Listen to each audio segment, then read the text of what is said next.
Setelah kurang lebih 3 tahun 2 bulan, dua pelaku kasus penyiraman air keras terhadap penyidik senior Komisi Pemberantasan Korupsi atau KPK Novel Baswedan diadili.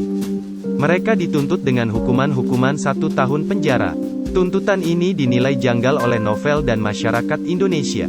Penangkapan kedua pelaku penyiraman Novel tersebut dilakukan hanya berselang 11 hari setelah Komisaris Jenderal Listio Sigit Prabowo menjadi Kepala Badan Reserse dan Kriminal Mabes Polri.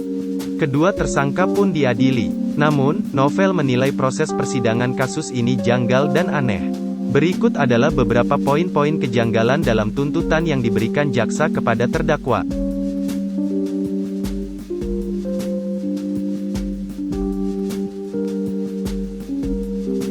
Yang pertama adalah pernyataan jaksa bahwa tersangka tidak memiliki niat. Pernyataan jaksa penuntut umum yang menyebut bahwa tidak terpenuhinya unsur rencana terlebih dahulu merupakan pemahaman hukum pidana yang keliru.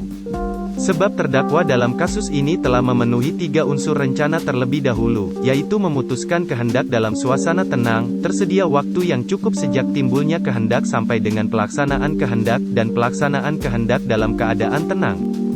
Hal itu dibuktikan dengan adanya pengintaian dan air keras yang telah disiapkan oleh terdakwa sebelum melakukan penyiraman. Di sisi lain, pihaknya menilai jaksa penuntut umum salah dalam membangun argumen jenis-jenis kesengajaan.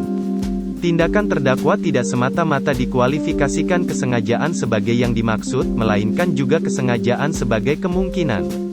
Karenanya, kendati terdakwa tidak bermaksud melukai bagian mata Novel, tetapi tindakan penyiraman itu dilakukan pada kondisi gelap, sehingga memungkinkan untuk mengenai bagian tubuh lain, yaitu mata.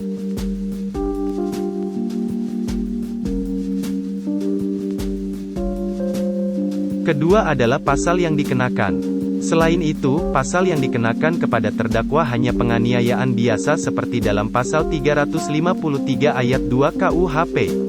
Padahal tindakan terdakwa tergolong penganiayaan berat. Jaksa penuntut umum seharusnya mengarahkan tindakan terdakwa pada pasal penganiayaan berat sebagaimana dalam pasal 355 ayat 1 KUHP. Sebab, dalam konteks hukum pidana dikenal adanya kesengajaan yang diobjektifkan. Artinya, ada satu tidaknya kesengajaan dilihat dari perbuatan yang tampak. Penyiraman air keras ke tubuh Novel yang dilakukan oleh terdakwa merupakan penganiayaan berat yang berakibat timbulnya luka berat hingga kematian, bukan hanya penganiayaan biasa.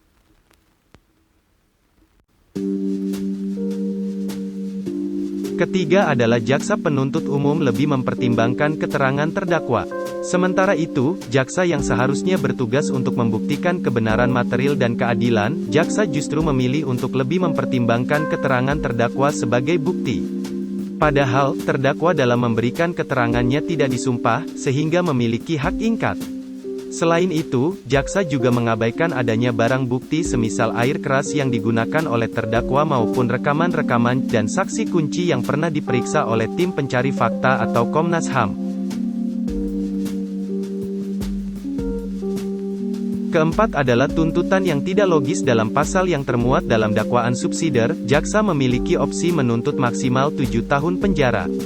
Alih-alih mengambil pilihan itu, jaksa justru menuntut hukuman hanya 1 tahun penjara. Hal ini dinilai pukat mencederai keadilan karena bertentangan dengan adagium hukum restitutio in integrum, yaitu hukum seharusnya menjadi instrumen untuk memulihkan kekacauan di masyarakat. Tuntutan ringan dalam kasus penyerangan terhadap aparat penegak hukum yang menangani kasus-kasus anti korupsi dapat menimbulkan ketakutan kepada aparat penegak hukum lain yang berusaha menegakkan keadilan.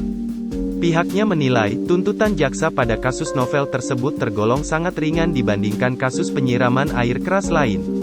Dalam kasus Lamaji yang menyiram air keras ke pemandu lagu di Mojokerto pada 2017, misalnya, dakwaan jaksa penuntut umum menggunakan alternatif gabungan dengan tuntutan 15 tahun penjara.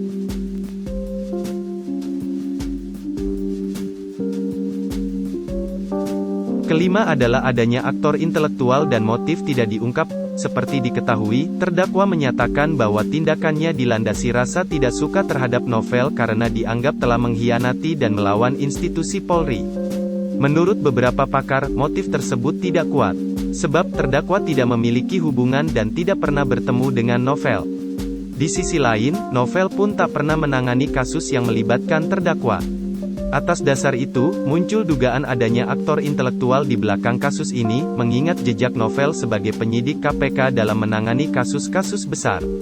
Berdasarkan temuan tim pencari fakta, setidaknya terdapat 6 kasus yang dinilai berpotensi menimbulkan balas dendam terhadap novel. Meskipun demikian, hal tersebut tidak berhasil diungkapkan dalam proses persidangan. Tuntutan jaksa yang dibalut dengan berbagai kejanggalan itu tidak tepat jika dijadikan satu-satunya rujukan dalam menjatuhkan putusan. Kita pasti berharap agar hakim mampu melihat kasus ini secara keseluruhan dan mempertimbangkannya secara objektif. Selain itu, hakim juga diharapkan memberi putusan yang seadil-adilnya tak hanya bagi korban, tetapi juga bagi rasa keadilan masyarakat. Terima kasih telah menyaksikan tayangan ini, semoga dapat menambah ilmu dan wawasan kalian. Jangan lupa like video ini dan subscribe channel ini, see you next time and goodbye.